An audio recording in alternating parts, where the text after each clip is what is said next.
साल 2019 देश में लोकसभा चुनाव की तैयारियां चल रही थी। पूरे देश में इलेक्शन फीवर चल रहा था। टिकट के दावेदार लोग अपने अपने आला हुक्मरानों के, अपने अपने चहेतों के और अपने राजनीतिक पितामहों के साथ साथ पार्टी मुख्यालयों की परिक्रमा में लगे हुए थे। ठीक उसी समय एक डॉक्टर अपने क्लिनिक में मरीजों की सेवा में लगा हुआ था। अचानक उसके फ़ोन की घंटी बजती है। फ़ोन रिसीव होता है। दूसरी तरफ से आवाज़ आती है, मैं भाजपा कार्यालय से बोल रहा हूँ, पार्टी ने आपको टिकट के लिए चुना है। फ़ोन कट जाता है। इसके बाद जब ये संदेश वहाँ मौजूद लोगों में होता है, लोगों तक पहुँचता है, तो शुरू होता है बधाइयों का दौर। बधाइयों का दौर चल रहे होने के बीच में ही आमद होती है वहाँ के जिला मंत्री, जो भारतीय जनता पार्टी के जिला मंत्री थे, ओमवीर सिंह की। और साथ ही साथ वहाँ पहुँचते हैं भारतीय जनता पार्टी के कुछ कार्यकर्ता। फूल मालाओं से स्वागत होता है, पटाखे बजाए जाते हैं। इसके बाद वो डॉक्टर साहब ओमवीर सिंह के साथ ही पार्टी कार्यालय चले जाते हैं।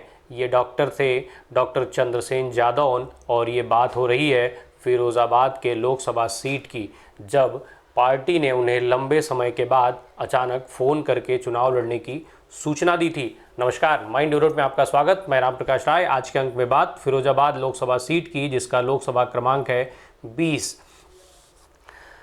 इसका जो प्राचीन नाम था चंदवार था। मुग़ल बादशाह अकबर के समय में जो वहाँ का एक मनसबदार, उनका एक मनसबदार हुआ करता था फिरोज़ शाह। और जब उस समय वहाँ पर तमाम तरीके की कठिन परिस्थितियाँ चल रही थी, फिर फिरोज़ शाह को वहाँ भेजा गया, और फिरोज़ शाह को वहाँ जाने के बाद फिरोज़ शाह ने ही इसे फिरोज़ाबाद का नाम दिया था। ये साल 1566 का दौर था। बाद में यहाँ ब्रिटिश हुकूमत हुई। फिर ब्रिटिश हुकूमत के समय 1868 में नगर पालिका की स्थापना हुई यहाँ पर। फिर उसके बाद जब भारत आज़ाद हुआ, तो आज़ाद भारत में साल 1989 में 5 फरवरी के दिन इसे स्वतंत्र रूप से जिला बनाया गया था। उस समय तमाम तरीके से जिला बनाने के लिए कई प्रदर्शन वगैरह हुए थे। फिर प्रदर्शनों के बाद एनडी तिवारी, जो उस समय मुख्यमंत्री हुआ करते थे, उन्होंने इसे जिला के रूप में घोषणा की थी। ओडीओपी की बात की जाए तो यहाँ कांच का सामान बनाया जाता है। फिरोज़ाबाद को सुहाग नगरी के नाम से जाना जाता है। यहाँ पर मुख्य रूप से चूड़ियाँ बनाने का काम किया जाता है। रंग बिरंगी चूड़ियों का बाजार आपको यहाँ पर हर तरफ दिखाई देगा। यहाँ जो कांच के सामान बनाए जाते हैं उसके लिए विशेष तकनीक का उपयोग किया जाता है, जिसे माउथ ब्लोइंग कहा जाता है। चूड़ियों के साथ साथ यहाँ पर लालटेन, क्रिसमस ट्री और किचन के तमाम दूसरे सामान बनाए जाते हैं। अब यहाँ पर कांच के साथ साथ गैस का भी कारोबार होने लगा है।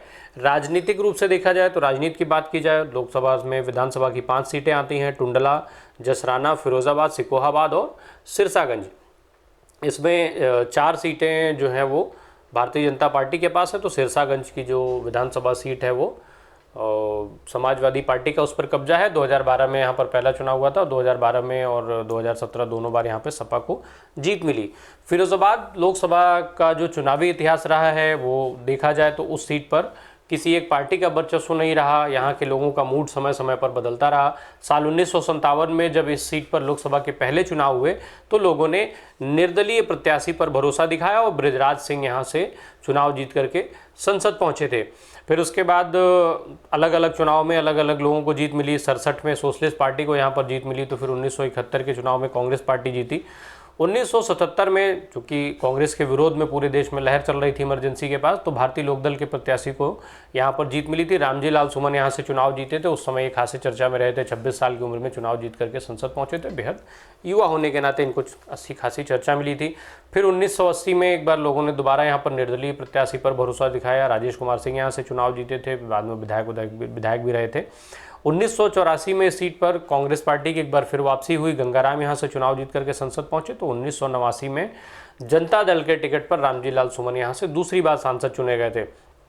फिर 1991 के लोकसभा चुनाव में भारतीय जनता पार्टी के पक्ष में ये सीट चली गई।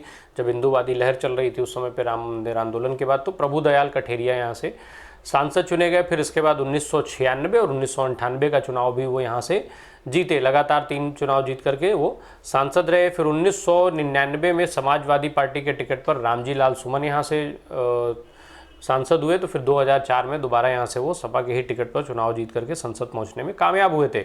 साल 2009 में अखिलेश यादव इस सीट से चुनाव लड़े। अखिलेश यादव यहाँ से चुनाव जीते। बाद में जब उन्होंने ये सीट छोड़ी तो यहाँ पर उपचुनाव हुआ। डिम्पल यादव यहाँ से, उनकी पत्नी डिम्पल यादव चुनाव लड़ी, पर वो चुनाव ये हार गई। राज बब्बर को कांग्रेस पार्टी ने अपना उम्मीदवार बनाया था। राज बब्बर ये चुनाव जीतने में कामयाब हो गए थे। लंबे समय बाद ये सीट कांग्रेस पार्टी के झोली में गई। फिर 2014 के लोकसभा चुनाव में पूरे देश में नरेंद्र मोदी के नाम की लहर चलने के बावजूद भी इस सीट पर समाजवादी पार्टी का कब्जा हुआ। समाजवादी पार्टी के टिकट पर चुनाव लड़े थे अक्षय यादव, जो रामगोपाल यादव के बेटे हैं। वहीं बीजेपी ने कभी मुलायम सिंह यादव के बेहद करीबी रहे एसपी सिंह बघेल को चुनावी मैदान में उतारा था। हालांकि ये सीट सपा के खाते में गई थी। 2019 के लोकसभा चुनाव की घटना हम आपको बता चुके हैं, जब डॉक्टर चंद्रसेन को भारतीय जनता पार्टी ने यहाँ से उम्मीदवार बनाया। चंद्रसेन जादौन जो थे वो भारतीय जनता पार्टी के टिकट पर चुनाव लड़ करके चुनाव जीतने में कामयाब हुए। वर्तमान समय में यहाँ के सांसद हैं। चंद्रसेन समाजवादी पार्टी के गढ़ सिरसागंज से आते हैं। इसके पहले वो कभी सांसद या विधायक नहीं रहे थे। हालांकि वो संगठन में सक्रिय रहे थे। जनसंघ के ज़माने से वो पार्टी के साथ जुड़े रहे। 1980 में उनके राजनीतिक करियर की शुरुआत हुई। फिर वो राजनीति में जितना सक्रिय थे उसके साथ साथ वो प्राइवेट प्रैक्टिस भी उसमें भी वो उतने ही सक्रिय रहते थे, लोगों की सेवा करने में लगे रहते थे।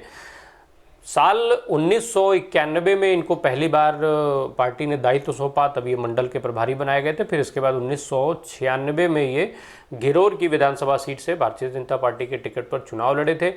घिरोर जो है वो मैनपुरी जिले में एक विधानसभा सीट हुआ करती थी, जो बाद में परिसीमन के बाद ख़त्म हो गई। वो चुनाव ये समाजवादी पार्टी के उर्मिला से करीब 7,000 वोटों से हार गए थे। इसके बाद फिर साल 2000 में उनको साल 2000 फिर 2002 में जिला महामंत्री भारतीय जनता पार्टी ने बनाया। उसके बाद से फिर इनको किसी महत्वपूर्ण पद पर ये नहीं रहे, पर इनकी राजनीतिक सक्रियता जो थी वो बनी रही। राजनीतिक रूप से खूब सक्रिय रहे और लगभग 17 सालों की गुमनामी के बाद साल 2019 में भारतीय जनता पार्टी ने इनको याद किया, और याद किया भी तो ऐसा कि अपना लोकसभा चुनाव में इनको उम्मीदवार बनाया। जब लोकसभा के चुनाव में नामांकन के अंतिम दिन दोपहर के बाद, जब नामांकन के लिए चंद घंटे का समय बचा था, तब इन्हें फ़ोन करके इनको प्रत्याशी बनाए जाने की सूचना दी गई। किसी तरीके से जा करके इन्होंने अपना नामांकन दाखिल किया। भाजपा ने जब इनको उम्मीदवार बनाया तो उस समय ये कहा जाने लगा कि भाजपा ने इन्हें डमी कैंडिडेट के तौर पर मैदान में उतारा है और वो किसी दूसरे की सहायता करना चाहते हैं, पर हुआ इसका ठीक उलट। बकौल भाजपा ये था कि इनको इनके समर्पण और सेवा के लिए ये इनाम स्वरूप इस समय प्रत्याशी बनाया गया है, जिसे चुनाव जीत करके चंद्रसेन ने बिल्कुल सही साबित किया था। समाजवादी पार्टी के गढ़ होने के बावजूद भी वो इस चुनाव में अक्षय यादव को करीब 25,000 से ज़्यादा वोटों से हराने में कामयाब हो गए थे। यही कहा जाता है कि सब्र का फल मीठा होता है। इस सीट पर समाजवादी पार्टी और जो मुलायम सिंह यादव का परिवार है उसका भी एक जलवा रहा है। समाजवादी पार्टी के टिकट पर चुनाव लड़के पहली बार रामजी लाल सुमन ने 1999 में इस सीट को सपा की झोली में डाला था। पहली बार यहाँ पर समाजवादी पार्टी को साइकिल चलाने का अवसर उन्होंने उपलब्ध कराया। फिर साल 2004 में दोबारा जीते। फिर साल 2009 में अखिलेश यादव की एंट्री हुई इस सीट पर। अखिलेश यादव ये चुनाव जीते। 1 जुलाई 1973 को अखिलेश का जन्म सफाई में हुआ था। यहाँ पढ़ाई लिखाई दून में हुई, फिर ऑस्ट्रेलिया में पढ़ाई हुई। सिविल इंजीनियरिंग की उन्होंने। इसके बाद साल 2000 में जब कन्नौज में वो लोकसभा के उपचुनाव हुए तो ये पहली बार चुनाव लड़े थे। फिर ये चुनाव जीत करके संसद पहुंचे। 2004 का चुनाव भी वहाँ से जीते और 2009 में कन्नौज और फिरोजाबाद दोनों लोकसभा सीट से चुनाव लड़े थे। चुनाव के पहले इन्होंने ये घोषणा कर दी थी कि जहाँ से ज़्यादा वोट मुझे मिलेंगे मैं वो सीट अपने पास रखूँगा और दूसरी छोड़ दूँगा। तो इनको कन्नौज से ज़्यादा वोट मिले। 2009 में इन्होंने फिरोजाबाद की लोकसभा सीट जीतने के बाद छोड़ दी, जिससे पे फिर उपचुनाव हुआ और उपचुनाव में समाजवादी पार्टी ने अखिलेश यादव की पत्नी डिम्पल यादव को चुनावी मैदान में उतारा। साथ ही साथ इनके सामने चुनाव लड़ने के लिए उतरे कांग्रेस से राज बब्बर और बीएसपी ने एसपी सिंह बघेल, जो मुलायम सिंह यादव के बेहद करीबी हुआ करते थे एक ज़माने में, वो चुनावी मैदान में उतरे। डिम्पल यादव का जो चुनाव था ये, साथ ही साथ राज बब्बर फिल्म अभिनेता के तौर पर लोग उनको जानते थे। टुंडला में मूल रूप से टुंडला के रहने वाले हैं। टुंडला की गलियों में उनका बचपन बीता है। राज बब्बर ने इस चुनाव में अपने प्रचार में वहाँ के स्थानीय भाषा का खूब इस्तेमाल किया, जिसका लोगों पर गहरा प्रभाव पड़ा और इसका ये नतीजा हुआ कि डिम्पल यादव ये चुनाव हार गईं। राज बब्बर ये चुनाव जीतने में कामयाब हुए और लंबे समय के बाद कांग्रेस की झोली में एक बार फिर ये सीट आई। इसके बाद साल 2014 के चुनाव में समाजवादी पार्टी ने यहाँ से अक्षय यादव को अपना उम्मीदवार बनाया। अक्षय यादव का जन्म 25 अक्टूबर 1986 को हुआ था। दिग्गज समाजवादी नेता, समाजवादी पार्टी के महासचिव, राष्ट्रीय महासचिव, राज्यसभा के सांसद राम गोपाल यादव के ये बेटे हैं। 2014 में ये चुनाव जीतने में कामयाब रहे थे, पर 2019 में चुनाव हार गए थे। 2019 में इस सीट से समाजवादी पार्टी के टिकट पर जो गठबंधन था सपा बसपा का, सपा के खाते में सीट आई थी और सपा ने अक्षय को एक बार फिर उम्मीदवार बनाया था। और साथ ही साथ प्रसपा, जो प्रगतिशील समाजवादी पार्टी के मुखिया शिवपाल सिंह यादव भी यहाँ से चुनाव लड़ गए थे। हालांकि वो चुनावी मैदान में बहुत ज़्यादा कहीं रेस में दिखाई नहीं दिए, लेकिन बावजूद इसके शिवपाल सिंह यादव को बड़े समाजवादी नेता के तौर पर जाना जाता है। संगठन में उनका एक जो अनुभव है वो सबसे अच्छा माना जाता है, सबसे तगड़ा अनुभव उनका माना जाता है। और चूँकि लंबे समय तक समाजवादी पार्टी के संगठन में उन्होंने कार्य किया, जसवंत नगर की सीट से 1996 से लगातार विधायक रहे हैं। समाजवादी पार्टी की जब सरकार रही है तो नंबर 2 के मंत्री रहे हैं। इस नाते एक बड़े राजनीतिक चेहरे के तौर पर शिवपाल यादव का नाम है। साल 2019 के चुनाव में चाचा भतीजा दोनों लोग चुनाव हार गए थे और ये सीट भारतीय जनता पार्टी के खाते में आ गई थी। इसके अलावा इस सीट पर प्रभावशाली नेताओं के तौर पर बड़े चेहरे देखे जाएं तो रामजी लाल सुमन का नाम आता है, SP सिंह बघेल का नाम आता है, प्रभु दयाल कटेरिया का नाम आता है। रामजी लाल सुमन इस सीट से 4 बार सांसद रह चुके थे। छात्र जीवन से ही वो राजनीति में सक्रिय थे। हालांकि बाद में उनको आगरा और हाथरस से भी चुनाव लड़ने का मौका मिला था। हालांकि अब रामजी लाल सुमन का निधन हो चुका है। SP सिंह बघेल, जो कभी मुलायम सिंह यादव के बेहद करीबी हुआ करते थे, वर्तमान समय में आगरा से सांसद हैं। इसके पहले उत्तर प्रदेश की सरकार में वो भारतीय जनता पार्टी की जो सरकार है उसमें कैबिनेट मंत्री भी रह चुके हैं। मुलायम सिंह यादव के करीबी होने के नाते इस क्षेत्र के लोगों तक एक अच्छी पहुंच है उनकी, और इनका एक प्रभाव वहां के राजनीति में रहता है। प्रभु दयाल कटेरिया 1991 से लेकर के और 98 लगातार 3 चुनाव जीत करके 3 बार वो यहाँ से सांसद रहे। हालांकि उसके बाद वो चुनाव नहीं लड़ रहे थे, पर वो फिरोज़ाबाद और आगरा में उनकी एक अच्छी खासी सक्रियता है। आगरा की सीट से भी वो दावेदारी उनकी थी, पर वो चुनाव वहाँ से उनको भाजपा ने टिकट नहीं दिया था। इन सारी चीज़ों के बावजूद भी उनकी सक्रियता में कोई कमी नहीं आई और वो राजनीतिक रूप से खासे सक्रिय हैं, जिसका नतीजा ये होता है कि इनकी एक अच्छी खासी दखल चुनाव में रहती है, एक अच्छा खासा प्रभाव ये वोटरों पर डालते हैं। अब यहाँ के जो समीकरण की बात की जाए तो करीब 17.5 लाख वोटर्स हैं यहाँ पर, जिसमें जाति आधार पर देखा जाए यहाँ की जो आबादी देखी जाए तो 15% आबादी मुस्लिम समुदाय से संबंध रखती है। वोटर्स के हिसाब से बात की जाए तो जो यादव वोटर्स हैं वो सबसे ज़्यादा हैं, करीब 4,31,000 के आसपास यहाँ पर यादव मतदाताओं की संख्या है। SC जो वोटर हैं वो 2,10,000 के आसपास हैं। वहीं जो ठाकुर मतदाता हैं वो 1,65,000 के आसपास उनकी गिनती होती है। मुस्लिम मतदाता करीब यहाँ पर 1.5 लाख के आसपास, 1,56,000 के आसपास उनकी संख्या है। लोध वोटर्स जो हैं वो करीब 1.25 लाख के आसपास हैं। तो ब्राह्मण मतदाताओं की संख्या 1,47,000 के आसपास मानी जाती है। ये जो सीट है, इस सीट पर कभी किसी एक पार्टी का वर्चस्व नहीं रहा। समय समय पर यहाँ के लोगों ने परिवर्तन देखा है। यहाँ के जो उम्मीदवार होते हैं, साथ ही साथ जो यहाँ के नतीजे होते हैं, उनमें एक व्यापक परिवर्तन देखने को मिलता है।